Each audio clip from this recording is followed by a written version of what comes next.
also, there's a couple other reasons why I have done that in the last couple of years. So one is to increase my own self-awareness, increase my reality testing, and also to combat my people-pleasing addiction.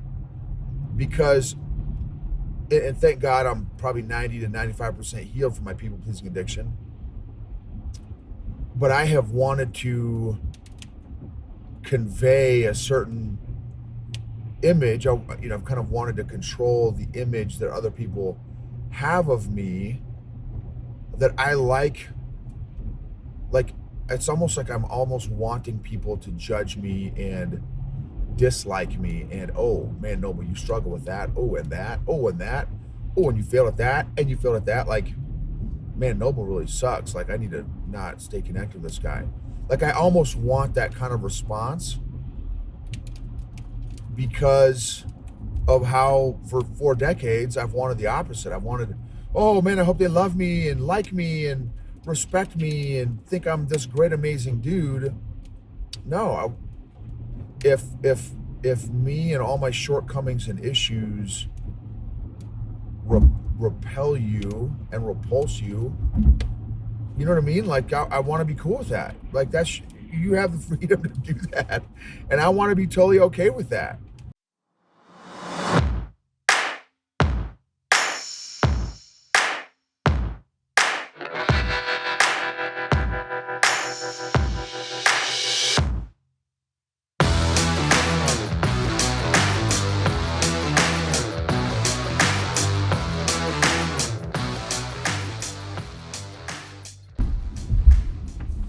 EQ gangsters.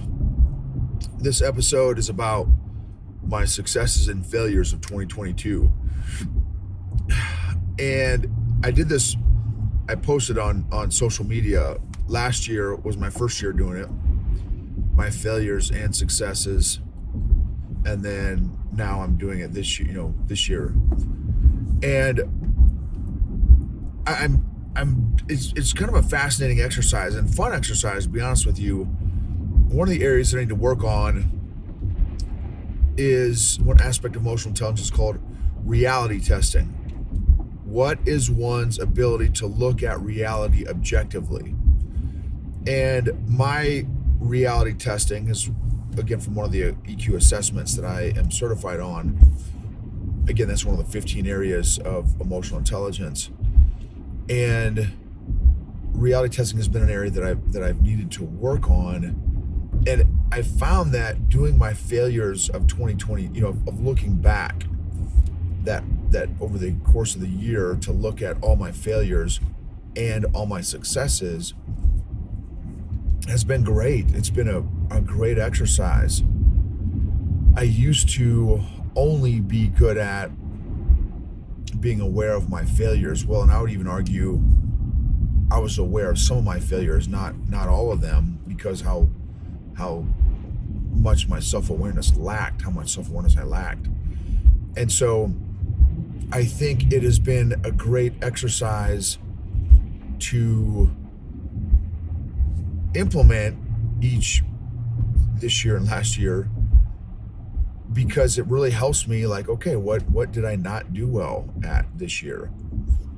And not from a woe is me or poor me or victim mentality or teeny heart syndrome, but just, okay, here's all the areas that I did not feel like I did a very good job at this year, up to and including, failing, which, as if you've heard, any other episodes, that that's also relative. What do you even consider a failure? How do you define a failure? That's an important question to ask yourself.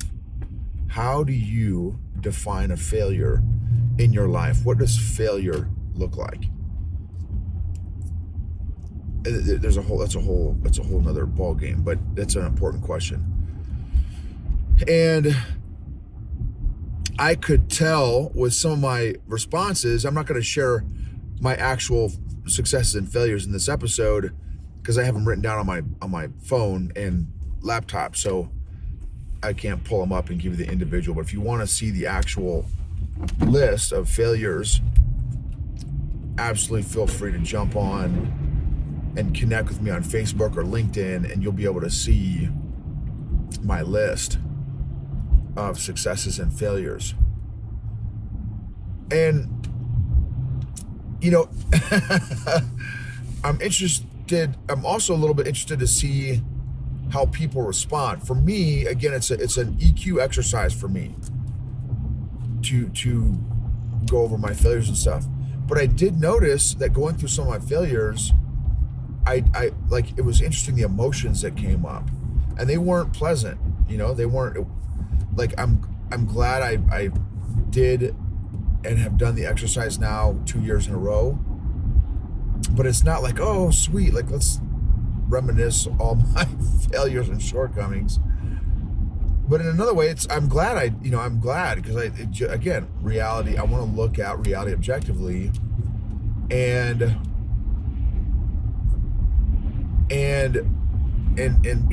figure out what my game plan is this new year, of which one of those that I'm going to tackle and work on.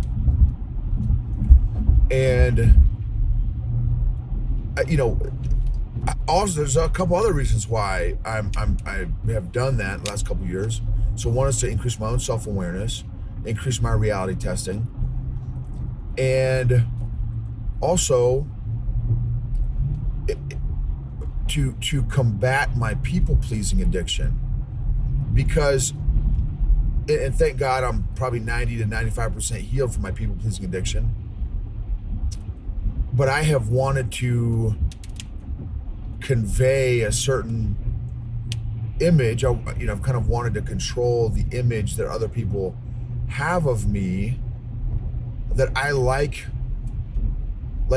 it's almost like I'm almost wanting people to judge me and dislike me, and, oh man, no, but you struggle with that, oh, and that, oh, and that, oh, and you failed at that, and you failed at that, like, man, Noble really sucks, like, I need to not stay connected with this guy. Like, I almost want that kind of response, because of how for 4 decades I've wanted the opposite. I've wanted, oh man, I hope they love me and like me and respect me and think I'm this great, amazing dude. No, if me and all my shortcomings and issues repel you and repulse you, you know what I mean? Like, I want to be cool with that. Like, you have the freedom to do that, and I want to be totally okay with that, and not have any of my identity attached to getting any sort of external validation or approval or affirmation from anyone else around me. Like, I think that's almost kind of another reason why I've been doing that as I'm externally processing here. That, hey, maybe some folks be like, oh man, this guy, he's got issues. Yeah, and I do, and I'm working on them. You know what I mean? And so, and I'm gonna do my successes too. So it's not like a poor me or whatever. It is what it is. Like, it's the other thing too that I was gonna say is, like, I'm not a fan of the Instagram social media vibe that has been created as part of our culture, that we just share all our rainbows and unicorns and skittle farts. Like, no, I've got issues that I'm working on, and I have some of these issues for 3 and 4 decades. Like, this is not, like, I like showing the dirty underwear and the stuff that I'm working on. And if that means, again, that it turns people off or judges me, or that's super cool. Like, I want to be okay with that. For the first time in my life, because, man, it was very, very difficult for me when people would judge me prior, when I was in full-blown people-pleasing addiction. It was very hard to be able to accept and process and receive people's judgment of me. And now it's like, I don't want to say I'm trying to get people to judge me and think less of me and all that stuff. But in a way, I kind of am, I think, because, again, it's good exercise for me. It's good practice for me. If people go on my post and be like, wow, no, well, you suck, dude. You really, you need help, or you need whatever, like whatever their thing is. Like, I want to, like, awesome, dude. Yes. So it's kind of a weird exercise.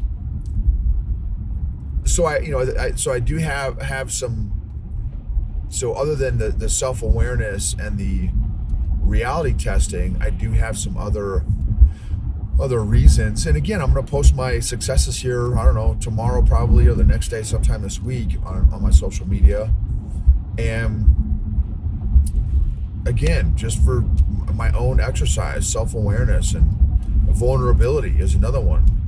How do you build trust and rapport with people? Is vulnerability-based, sharing and expression is being vulnerable, I think, is one of the ways that you build trust with other people. And so those people that are closed books and are never vulnerable and open and transparent, I feel like those people take a very long time to build trust and or never. There's one of the guys in the business cult I was in, he never, both he and his wife, they were the same way. They always held their cards close to their chest. They were never vulnerable. In fact, the wife was like, I'm pretty much amazing at everything. Like, she said that a number of times. There's very few things. I don't really struggle with anything. I don't really have any issues. I basically make great decisions most of the time, and really don't have many issues that I have to work through. So yeah, not only were they not vulnerable and transparent, but they almost did the opposite. Well, and even him too.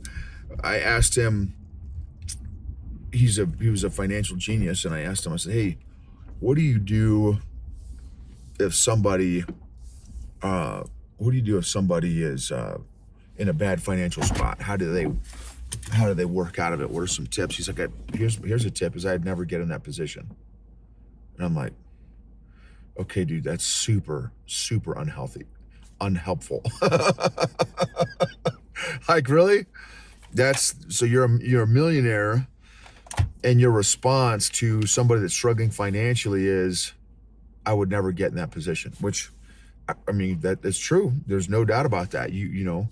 That advice, or his comment, was accurate and true. It was just ridiculously unhelpful. So think about that. Maybe you do an exercise for yourself on what were your failures. So again, how do you define failure? And you'll see how I got emotional in some of mine. I need to reflect on my reflection on my failures, because again, I think I got emotional in some of my different responses there. So, but check out, do that exercise and list out what your failures were of last year, and then what your successes were as well. And I'm not saying you have to post it on social media like I do, but just for your own exercise, for your own sake. And then yeah, and I would even break it up, because you'll see in there in that list, if you go check it out on social media, I've got personal ones and professional ones. I got both on there. And so here's another reason why subconscious, this just hit me from a conversation with another buddy of mine about why I did that post on my failures. And 24 years in my business cult,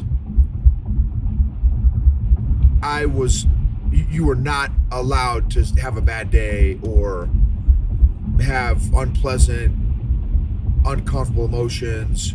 You had to A, suck it up, and B, gaslight yourself to convince yourself that everything is rainbows, unicorns, and Skittle farts. That's literally if you went to your business coach and said, he said, hey, how you doing? Oh man, I'm kind of struggle bus today. I'm feeling a little bummed out. I'm feeling a little sad. I'm feeling a little disappointed. Well, dude, you need a little PMA in your life, buddy. You need a little positive mental attitude in your life. Let's turn that frown upside down. You know what I'm saying? And no, like, okay, so really what you should say, Noble, is you are feeling better. You need to work on your affirmations and your visualizations. You need to be happy, buddy. You need to be positive here. You can't be no. Let's you need to spin that around. Come back and talk to me once you kind of spun back around your you were not allowed to be real.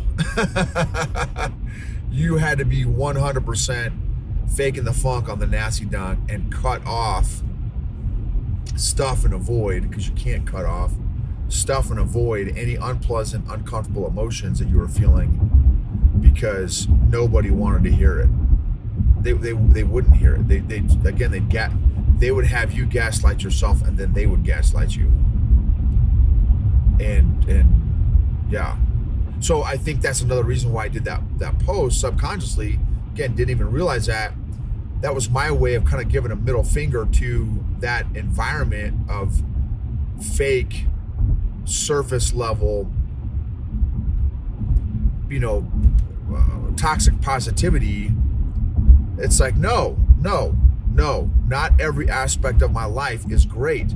There's a bunch of my aspects of my life that suck, that I have a lot of work to do to fix and improve, that are not pretty, they're not pleasant, they're ugly, they're fat, I got lots of rolls, I got lots of, you know what I mean? Like, it's not attractive. And so, I think that's another dynamic and another aspect, another reason why I did that post. So something to think about and chew on, because I think that's an important piece of increasing self-awareness. Self-awareness, and again, reality testing, which I think are very important emotional intelligence attributes for leaders to have. So thank you always for being a part of my journey, letting me be a part of your journey. Emotionally healthy people help heal other people emotionally. And thank you for taking 15 seconds, 20 seconds to just rate and review. If this has added any value to your life, subscribe, maybe share a particular episode. If there's a particular episode that has been impactful for you, it would mean a lot for you to share that episode with a friend or family member or colleague. And then again, taking 15 seconds to review, and also, to write a review. And then also just want a big shout out to my podcast sponsor, classicalconversations.com/Gibbons. Any interest at all in homeschooling, home education, definitely encourage you to check out classicalconversations.com/Gibbons.